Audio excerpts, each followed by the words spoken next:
Yo les amis, c'est le Falion, j'espère que vous allez bien. Pour ma part, ça va super. Aujourd'hui, on se retrouve pour une toute nouvelle vidéo. On va parler justement de la vraie religion. Donc on va faire un petit récapitulatif de nos précédentes vidéos afin que vous puissiez mieux comprendre la vidéo d'aujourd'hui. Donc tout d'abord, nous avons vu l'importance de croire que de ne pas croire. Nous avons vu que le monde, l'univers, était tellement bien fait qu'il ne pouvait venir du hasard, mais qu'il a été créé forcément par un créateur parfait. Nous avons vu aussi que s'il existait une religion véridique, elle ne pourrait être que sur Terre, et aussi que toutes les religions polythéistes ne peuvent être la vraie religion. Et pour plus de détails, je vous invite à regarder les précédentes vidéos. Donc on va parler aujourd'hui des religions monothéistes, c'est-à-dire les religions où on croit en un seul Dieu, et plus précisément des trois grandes religions, qui sont le judaïsme, le christianisme et l'islam. Commençons par le judaïsme, car elle est la première religion à avoir été révélée. Ok. Donc quel est le message du judaïsme? Elle est très ressemblante au christianisme et à l'islam. On appelle à adorer un Dieu unique sans associé, un message de paix, excepté que le message de paix est réservé qu'aux enfants d'Israël. Dans le monde actuel, aux quatre coins du monde, il y a des gens bien qui recherchent la vérité. Pourquoi ces personnes-là ne pourront pas adopter le judaïsme? Car ils ne font pas partie du peuple élu. Cela étant dit qu'actuellement on peut se convertir. Et pour cela, il faut prendre contact avec un rabbin, suivre des cours religieux qui peuvent durer maximum jusqu'à 4 ans. Il faut que le rabbin accepte la conversation et à ce moment-là, la personne est juive. Donc tout cela, ça décrédibilise cette religion. Car ça ne doit pas être un rabbin qui accepte la conversion, mais au Créateur, juste et parfait. Car s'il a créé toutes choses, il connaît toutes choses.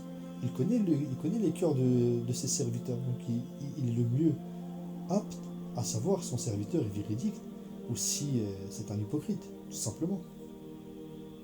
Donc là, on voit un peu que la religion du judaïsme est réservée un peu à une communauté, alors que la parole de Dieu doit être pour tous les êtres humains, et non que pour une communauté, qui sont les enfants d'Israël.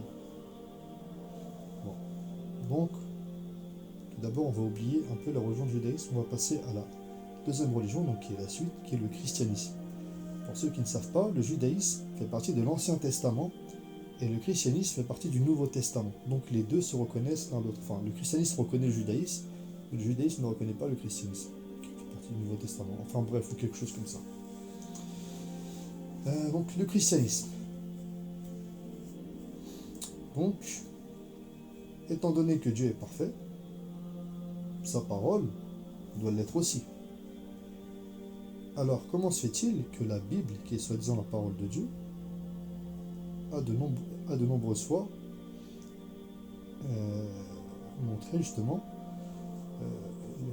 que Dieu, le parfait, le puissant, n'est pas parfait?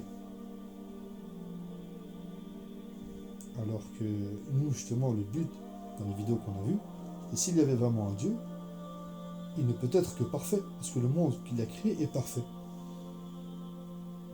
Donc là, la Bible, enfin les Bibles, parce qu'il n'y a pas qu'une seule Bible, les Bibles, par la parole de Dieu, donc la Bible, il y a plusieurs textes. Il y a l'Évangile, enfin il y en a plusieurs, la Genèse, et j'en passe et j'en passe.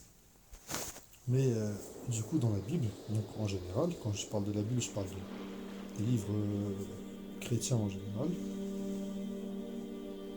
on rend Dieu imparfait, alors qu'il est parfait.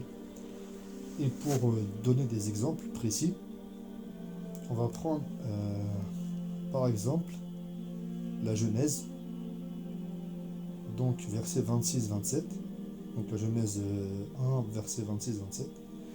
Et Dieu dit, faisons les hommes pour qu'ils soient notre image, ceux qui nous ressemblent, qu'ils dominent sur les poissons de la mer, sur les oiseaux du ciel, sur les bestiaux, sur toute la terre et sur tous les reptiles et les insectes. Dieu créa les hommes pour qu'ils soient son image. Oui, il créa pour qu'ils soient l'image de Dieu, et il les créa hommes et femmes. Donc par conséquent, Dieu a été créé, enfin les hommes ont été créés à l'image de Dieu. Or nous les hommes on est imparfaits. Pourquoi les hommes on est imparfaits? Parce que notre corps il est fait pour se nourrir et abreuver avec notre estomac.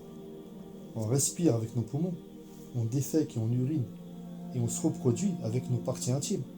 Cela n'est pas le propre de Dieu. Dieu ne se nourrit pas.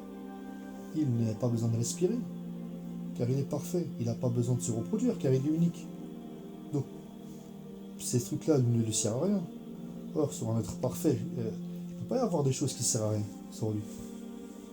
Vous comprenez où je veux en venir?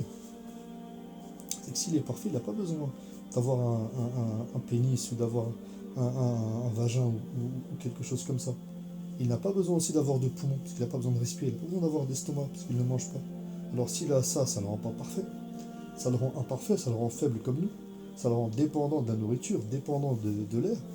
Alors que Dieu, il est le puissant. Il a créé tout l'univers. Donc déjà, ça montre le côté imparfait de Dieu. En plus de ça, dans l'Exode 20, verset 11, donc Dieu dit, car en 6 jours, l'Éternel a fait les cieux, la terre et la mer et tout ce qui est contenu. Et il s'est reposé le 7e jour. C'est pourquoi l'Éternel a béni le jour du repos et l'a sanctifié. Il s'est reposé le 7e jour. Ça veut dire qu'il était fatigué. Dieu ne peut pas être atteint par la fatigue, sachant qu'il est le puissant, qu'il est le grand. Donc ça décrédibilise le côté parfait de Dieu, et donc du coup, on ne peut pas suivre vraiment le christianisme. Bien que le christianisme a quand même des parts de vrai à travers l'évangile, à travers la vraie parole de Dieu, où il y a des choses qui sont vraies, mais il y a tellement de Bibles, il y a tellement de choses qu'il y a beaucoup de choses qui ont été falsifiées, beaucoup de choses qui ont été changées. Et donc du coup, la vraie religion perd de son sens. Et donc du coup, on peut suivre, on ne peut pas suivre le christianisme.